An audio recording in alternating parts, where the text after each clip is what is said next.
Hello friends, welcome back to Rekha diaries. ಇವತ್ತೊಂದು lunch recipe ಮಾಡ್ತಾಯಿದ್ದೀನಿ. Cauliflower ಹೂಕೋಸಿಂದ. ಹೂಕೋಸು ಜೊತೆಗೆ ಹೆಸರು ಕಾಳು ಹಾಕ್ಕೊಳ್ಳೋಣ. ಹೂಕೋಸು ಮತ್ತು ಹೆಸರು ಕಾಳಿಂದ ಲಂಚ್ ಸಾಂಬಾರು ಮಾಡೋಣ. ಲಂಚ್ಗೆ ಈ ಸಾಂಬಾರು ತುಂಬ ಚೆನ್ನಾಗಿರುತ್ತೆ, ಮುದ್ದೆ ಮತ್ತು ಅನ್ನಕ್ಕೆ. ಇದು ನಿಮಗೆ ಮಶ್ರೂಮ್ ತಿನ್ನೋ ಥರ ಫೀಲ್ ಕೊಡುತ್ತೆ. ಈ ಕಾಲಿಫ್ಲವರು ತುಂಬ ಟೇಸ್ಟಿ ಆ್ಯಂಡ್ ಈಸಿಯಾಗಿ ಮಾಡೋವಂಥ ಸಾಂಬಾರು. ಸ್ಟಾರ್ಟ್ ಮಾಡೋಣ. ಇದಕ್ಕೆ ಒಂದು ಹೂಕೋಸನ್ನ ಈ ರೀತಿ ಬಿಡಿಸಿ ಇಟ್ಟಿದ್ದೀನಿ. ಜೊತೆಗೆ 1 ಕಪ್ಪು ಹೆಸರು ಕಾಳು ಅಂದಾಜು 100 ಗ್ರಾಮ್ ಅಷ್ಟಿದೆ. ಸೊ ಈಗ ಫಸ್ಟು ಹೆಸರು ಕಾಳನ್ನ ಬೇಯಿಸ್ಕೊಳ್ಬೇಕು. ಹೆಸರು ಕಾಳನ್ನ ಸ್ವಲ್ಪ ನೀರು ಹಾಕ್ಬಿಟ್ಟು ತೊಳೆದು ಬೇಯಿಸ್ಕೊಳ್ತಾ ಇದ್ದೀನಿ. ತೊಳೆದಿರೋ ಹೆಸರು ಕಾಳಿಗೆ 1 ಗ್ಲಾಸ್ ನೀರು ಹಾಕ್ಬಿಟ್ಟು ಒಂದೇ ಒಂದು ವಿಷಿಲ್ ಬೇಯಿಸ್ಕೊಳ್ಳಿ. ಬರೀ ಹೆಸರು ಕಾಳಿಗೆ ಒಂದು ಸ್ವಲ್ಪ ಉಪ್ಪು ಹಾಕ್ಬಿಟ್ಟು ಬೇಯಿಸ್ಕೊಳ್ಳೋಣ.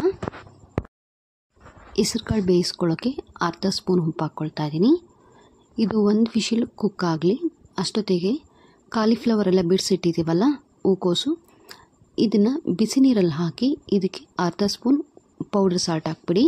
ಅದು ಸ್ವಲ್ಪ ಹೊತ್ತು ಒಂದು 10 ನಿಮಿಷ ಆದರೂ ಬಿಸಿ ನೀರಲ್ಲಿ ನೆನೆಸ್ಬೇಕು. ಅದರಲ್ಲಿ ಏನಾದರೂ ಹುಳು ಇದ್ದರೆ ಸತ್ತೋಗುತ್ತೆ. ಈಗ ಒಂದು ಬಾಣಲಿನಲ್ಲಿ ಈರುಳ್ಳಿ ಮತ್ತು ಬೆಳ್ಳುಳ್ಳಿನ ಫ್ರೈ ಮಾಡ್ಕೊಳ್ತಾ ಇದ್ದೀನಿ. 1 ಗಡ್ಡೆ ಬೆಳ್ಳುಳ್ಳಿ, ಮೀಡಿಯಮ್ ಸೈಜ್ದು 2 ಈರುಳ್ಳಿ ಇದೆ. ಈರುಳ್ಳಿ ಮತ್ತು ಬೆಳ್ಳುಳ್ಳಿನ ಫ್ರೈ ಮಾಡಿಕೊಂಡು ಈಗ ಮಸಾಲೆಗೆ ಹಾಕ್ಕೊಳ್ಳೋಣ ರುಬ್ಬೋದಕ್ಕೆ. ಫ್ರೈ ಮಾಡಿರೋವಂಥ ಈರುಳ್ಳಿ ಮತ್ತು ಬೆಳ್ಳುಳ್ಳಿ, 2 ಇಂಚು ಶುಂಠಿ ಮತ್ತು ಧನಿಯಾ ಪುಡಿ, 3 ಸ್ಪೂನ್ ಧನಿಯಾ ಪುಡಿ and red chilli powder 1.5 spoon.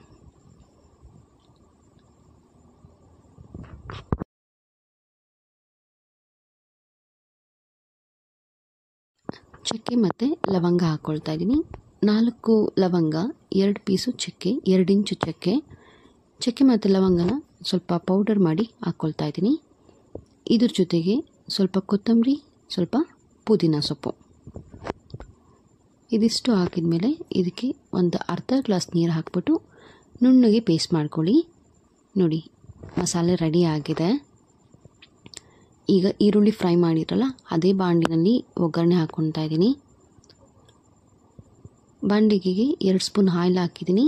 Oil ಬಿಸಿ ಆದಮೇಲೆ ಸಾಸಿವೆ, ಕರಿಬೇವು ಸೊಪ್ಪು ಹಾಕಿ ರುಬ್ಬಿರೋ ಅಂಥ ಮಸಾಲೆನ ಫಸ್ಟು ಒಗ್ಗರಣೆ ಮಾಡ್ಕೊಳ್ಳೋಣ. ಸೊ ಈ ಮಸಾಲೆ ಫ್ರೈ ಆಗಬೇಕು 1-2 ನಿಮಿಷ. ಮಿಕ್ಸಿ ಜಾರಿಗೆ 1 ಗ್ಲಾಸ್ ನೀರು ಹಾಕ್ಬಿಟ್ಟು ಹಾಕ್ಕೊಂಡಿದ್ದೀನಿ.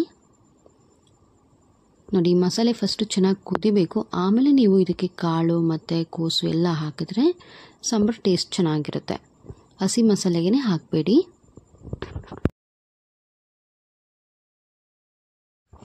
ಈಗ ಕುದೀತಾ ಇರೋವಂಥ ಮಸಾಲೆಗೆ ನಾವು ಮೊದಲೇ ಬಿಸಿ ನೀರಲ್ಲಿ ನೆನೆಸಿಟ್ಟಿದ್ರಲ್ಲ ಹೂಕೋಸು, ಅದನ್ನು ಹಾಕ್ಕೊಳ್ತಾ ಇದ್ದೀನಿ.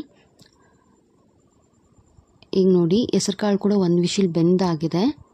ಸೊ ಈಗ ಬೆಂದಿರೋವಂಥ ಹೆಸರು ಕಾಳಿಗೆ ಈ ಮಸಾಲೆ ಮತ್ತು ಕೋಸು ಎಲ್ಲನೂ ಕೂಡ ಟ್ರಾನ್ಸ್ಫರ್ ಮಾಡ್ಕೊಳ್ಳೋಣ.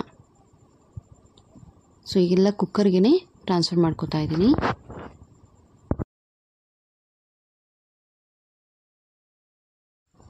ಮಸಾಲೆ, ಹೆಸರು ಕಾಳು, ಹೂಕೋಸು ಎಲ್ಲನೂ ಕೂಡ ಒಂದ್ಸರಿ ಚೆನ್ನಾಗಿ ಮಿಕ್ಸ್ ಮಾಡಿ ಇದಕ್ಕೆ ಸಾಲ್ಟ್ ಹಾಕ್ಕೊಳ್ಳೋಣ. ಆಲ್ರೆಡಿ ನಾವು ಹೆಸರು ಕಾಳು ಬೇಯಿಸುವಾಗ ಅರ್ಧ ಸ್ಪೂನ್ ಸಾಲ್ಟ್ ಹಾಕಿದ್ದೀರಿ. ಈಗ ಮತ್ತೆ 1 ಸ್ಪೂನ್ ಸಾಲ್ಟ್ ಹಾಕ್ಕೊಳ್ತಾ ಇದ್ದೀನಿ. ಇದನ್ನ ನೀವು ಕುಕ್ಕರ್ ಲಿಡ್ ಕ್ಲೋಸ್ ಮಾಡಿ 1 ವಿಷಿಲ್ ಬೇಯಿಸ್ಕೊಂಡ್ರೂ ಆಗುತ್ತೆ.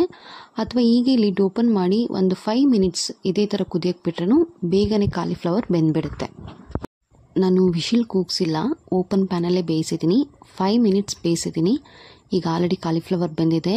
ಸಾಂಬಾರು ತುಂಬ ಚೆನ್ನಾಗಿರುತ್ತೆ. ಇದು ನೀವು ಮುದ್ದೆ ಮತ್ತು ಅನ್ನಕ್ಕೆ ಕಲ್ದೇ ಚಪಾತಿ ಜೊತೆ ಕೂಡ ಇದನ್ನು ಟ್ರೈ ಮಾಡ್ಬೋದು. ಚಪಾತಿ ಜೊತೆ ಮಾಡುವಾಗ ಗ್ರೇವಿ ಥರ ಮಾಡ್ಕೊಳ್ಳಿ. ಸ್ವಲ್ಪ ಸಾಂಬಾರು ತೆಳುವಾಗಿಲ್ದೇ ಗಟ್ಟಿಯಾಗಿರಲಿ. ಇನ್ನೊಂದು 5 ನಿಮಿಷ ಕುದಿಸ್ಕೊಂಡ್ರೆ ಇದಿನ್ನೂ ಗಟ್ಟಿಯಾಗುತ್ತೆ. ಆಗ ನೀವು ಚಪಾತಿಗೆ ಯೂಸ್ ಮಾಡ್ಬೋದು. ಸೂಪರ್ ಟೇಸ್ಟಿ ಆಗಿರೋವಂಥ ಹೆಸರು ಕಾಳು ಮತ್ತು ಕಾಲಿಫ್ಲವರ್ ರೆಸಿಪಿ ರೆಡಿಯಾಗಿದೆ. ಈ ರೆಸಿಪಿನ ಒಮ್ಮೆ ಟ್ರೈ ಮಾಡಿ. ವಿಡಿಯೋ ಇಷ್ಟ ಆದರೆ ಲೈಕ್ ಮಾಡಿ. Thank you for watching Rekha diaries.